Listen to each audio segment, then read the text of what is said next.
Assalamualaikum warahmatullahi wabarakatuh. Masih bersama saya di channel Arjano Crypto.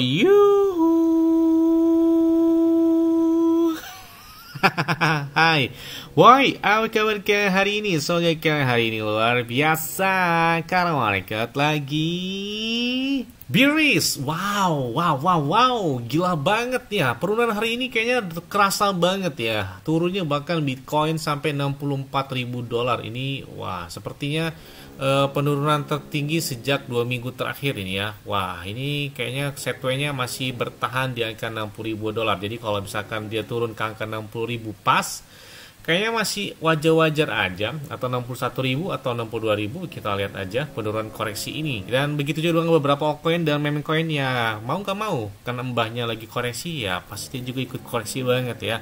Oke, untuk mendapatkan iPhone 15 Pro Max dan beberapa aset kripto seperti Bitcoin, Ethereum, Cardano, Solana, PP, Shibab, dan banyak lagi kalian bisa dapatkan. Cukup kalian lakukan registrasi langsung di link deskripsi video ini. Dan perlu kalian ketahui bahwa Bitkit itu pakainya enak banget, apalagi di saat lagi market bear ini. Trade-nya itu 0% atau tanpa biaya. Dan inilah momen buy the dip ketika koreksi. Jangan kebalik, pas lagi hijau-hijaunya kita langsung melakukan pembelian.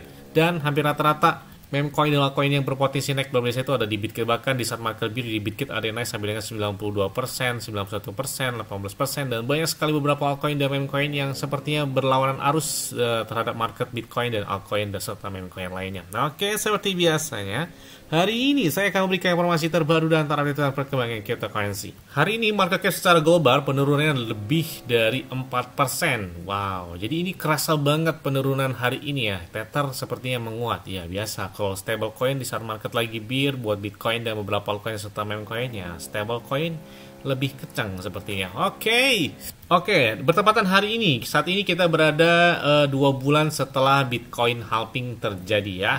Jadi pergerakan harga saat ini tuh sebanding dengan periode 60 hari ya, kalian bisa lihat. Nah, di sini pasca halving sebelumnya. Jadi kita lihat ya bahwa halving yang terjadi yang keempat ini di tahun 2024 ini sudah masuki fase 2 bulan ya setelah halving Bitcoin. Ya, kita lihat hal ini hal yang wajar. Ini kalau bisa lihat ya.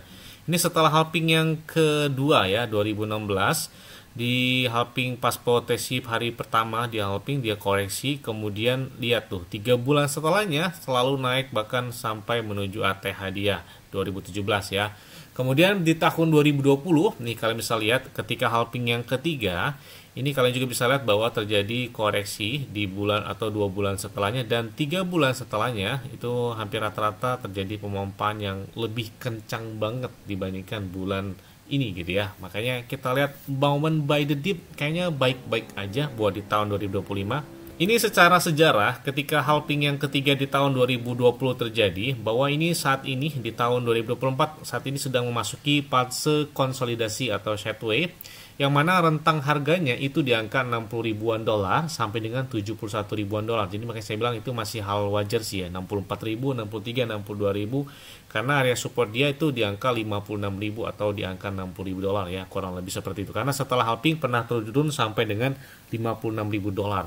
Dan saat ini menjadi support dan breakoutnya, dan ada resistennya di angka 71 ribuan dolar. Jadi kalau misalkan dia tiba-tiba harga 70 ribu langsung turun drastis gitu, misalkan 61 ribu, ya masih hal wajar-wajar aja karena mereka masih mengalami sideways di angka tersebut.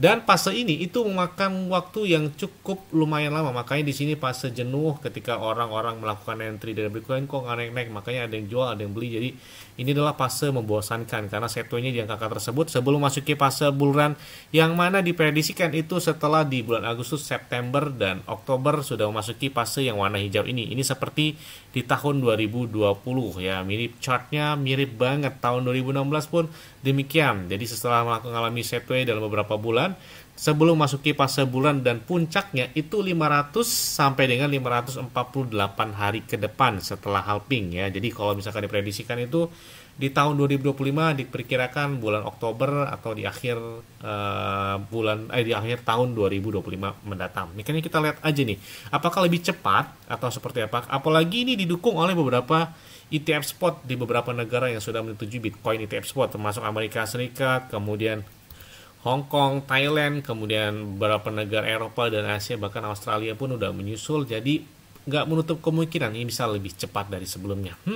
Nah, selain itu juga datang dari negara Tiongkok atau China ya. Kulpet raksasa telekomunikasi Tiongkok akan berinvestasi sekitar 13,5 juta dolar pada Bitcoin penambangan rig dari Bitcoin. Wah, ini luar biasa banget Tiongkok ya. Sepertinya penambangan Bitcoin makin gencar lagi nih ya. Dan selain itu juga datang dari BlackRock. Wow, BlackRock dan Fidelity. Saat ini mereka memiliki gabungan Bitcoin sekitar 477.121 Bitcoin atau setara dengan 31,4 miliar dolar. Gila banget ya. Ini well banget ya untuk Bitcoin ETF spot tersebut. Jadi setelah di bulan Januari 2024 lalu ETF spot Amerika Serikat itu sudah disetujui dan BlackRock serta beberapa perusahaan besar lainnya, mereka banyak sekali menerima pembayaran dari Bitcoin dan menahan Bitcoin dengan jumlah yang fantastis. Bahkan ETF ini memiliki sekitar 262.721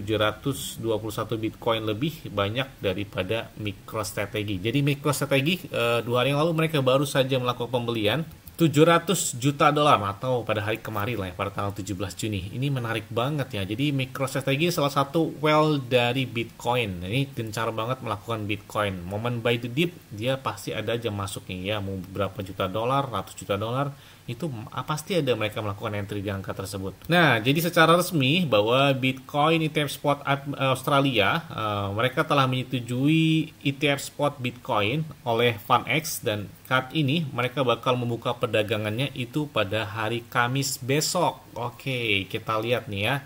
Apakah bakal terjadi pemompaan atau seperti apa? Kita tunggu aja. Oke, bank terbesar di China yang ada di Tiongkok, ini termasuk bank terbesar di dunia ya, yang ada di Tiongkok atau China, ICBC. Dia mengatakan bahwa Bitcoin memecahkan masalah gold atau emas yang mudah terbagi dan tidak nyaman untuk dibawa. Nah, jadi katanya kalau emas kan ada barangnya ya, kalau si Bitcoin ya nggak susah-susah bawanya gitu. Dan selanjutnya datang dari PP. Oke, PP ini salah satu meme coin yang lumayan juga penurunannya ya. Seperti Shiba, memang rata-rata sih ya. Dogecoin aja 1 bulan terakhir 17%. Shiba Inu 22%.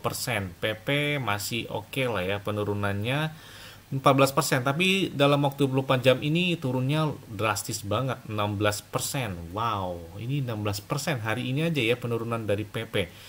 Dan ini hampir rata-rata semua altcoin atau hampir rata-rata meme coin juga hari ini terjadi koreksi yang signifikan banget. Tapi kalau kita lihat chart dari si PP, kalau kita lihat pergerakan dari PP saat ini, kalau kita lihat area resisten dia, ya berikutnya mungkin di angka 0,114 dolar. Saat ini aja turun banget di angka 0,18 rupiah atau 0,1 dolaran per pas gitu ya. Jadi kalau misalkan dia tembus di area resisten ini, kayaknya kita lihat breakout selanjutnya. Karena Bitcoin ini memasuki fase seto ini cukup lumayan panjang gitu ya. Dan selain itu juga ternyata pertukaran OKX mereka nge-tweet selamat pagi teman. Ini gambarnya adalah si PP. Ya, PP masih menjadi idaman di beberapa exchange. Akun OKX Exchange pun membahas atau nge-tweet dengan gambar si PP tersebut. Makanya banyak sekali beberapa komunitas yang mengharapkan ketika Coinbase itu melistingkan PP dalam bintang spotnya. Karena sebelumnya kan Coinbase sudah melistingkan PP tapi dalam bentuk perpetual atau future-nya.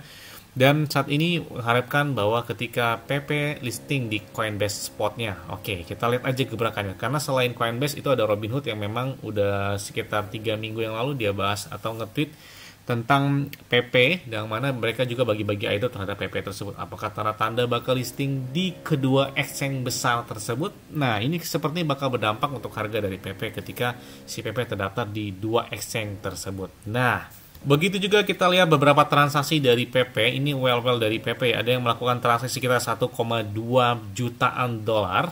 Selain itu juga ada yang melakukan transaksi sekitar 1 jutaan dolar atau setara dengan 96 miliaran PP.